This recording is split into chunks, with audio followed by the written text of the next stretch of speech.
Welcome to the lesson on Java arrays and array lists. Oftentimes, single variables, primitive, or reference types aren't enough to hold the necessary data within a program.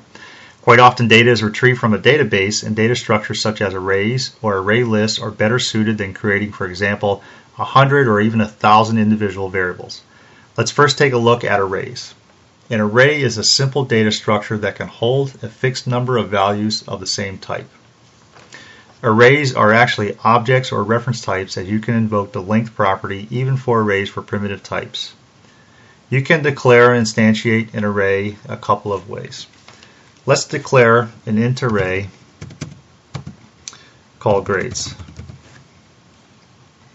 Let's go ahead and instantiate this array with a capacity or number of elements of size 10. You can set up arrays in other ways. For example, a char array of letters, you can explicitly assign values to each element of the array by using the open and close curly brace. So we'll assign the letter C to the first element, the letter B to the second element, and the letter A to the third element. You can even use reference types. For example, we'll use the class box and create a box array equals new box and give it an arbitrary size of size 5. For the grades array, you can initialize the array or assign values to the array before using it. You can use a for loop for int I equals 0, while I is less than grades dot length I increments for each iteration of the loop. And we type in grades followed by an open square bracket followed by the index and a closed square bracket and assign it an arbitrary value. In this case, we're assigning the value 0 to each element of the array. You can do the same for the reference type box array above.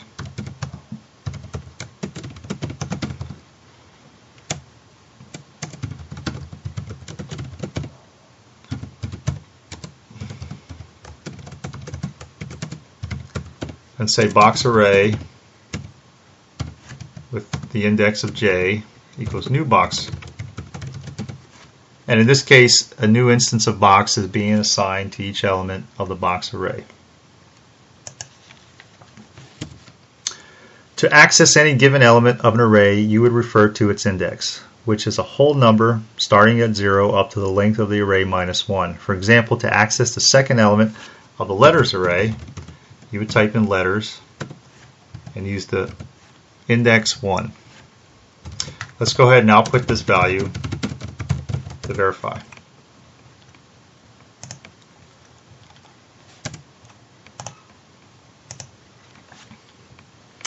So as you can see, the output B corresponds to the second element in the letter array. Notice that we didn't use the value 2 for the index, we used the value 1. Arrays start counting at 0 for the first element, 1 for the second element, and 2 for the third element, and so forth and so on for their indexes.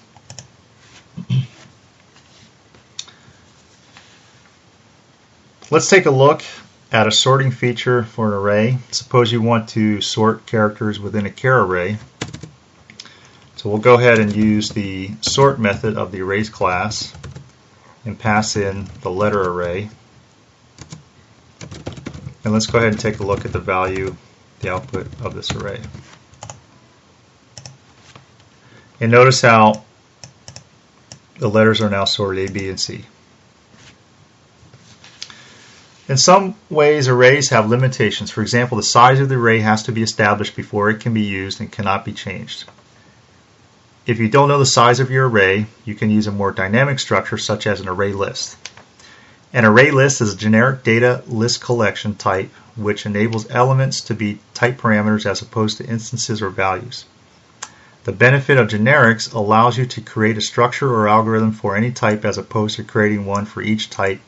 For example, one for strings, a separate one for integers, another one for boxes, and so on. Let's go ahead and take a look at an example of using an array list. So let's declare an array list containing string types call it list, and instantiate it as an array list. Let's go ahead and add elements to this list. We'll add an order string, a quote string, cart string, a product string, and a service string. If you have an array list that has a reasonable amount of elements in it, you can actually take a look at the array list by saying system.out.println and passing the list to it. As you can see in the open and closed square brackets, you can see the elements contained within this array list. Let's go ahead and loop through the structure and make a change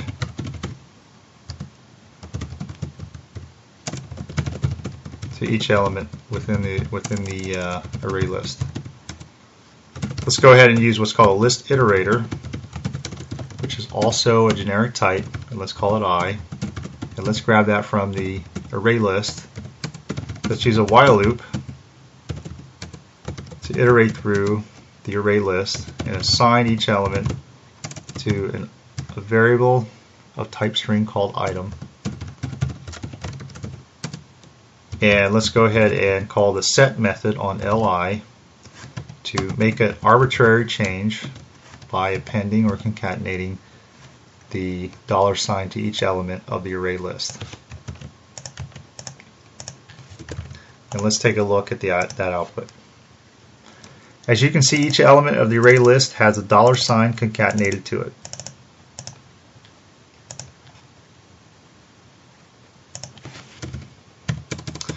Let's now retrieve a raw array from the array list.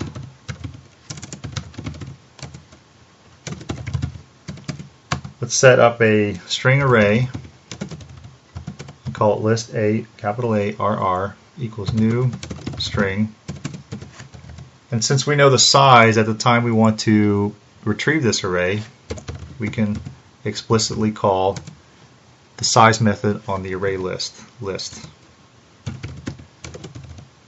We can assign the ultimate list by calling the toArray method and passing in the list ARR to the toArray method and having it return ultimately to the list ARR.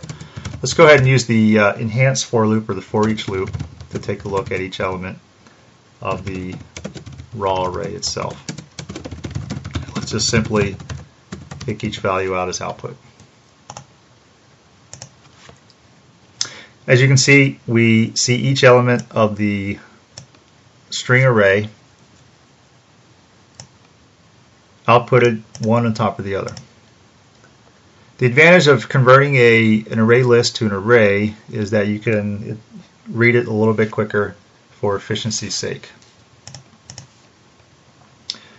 This concludes our video on Java arrays and array lists.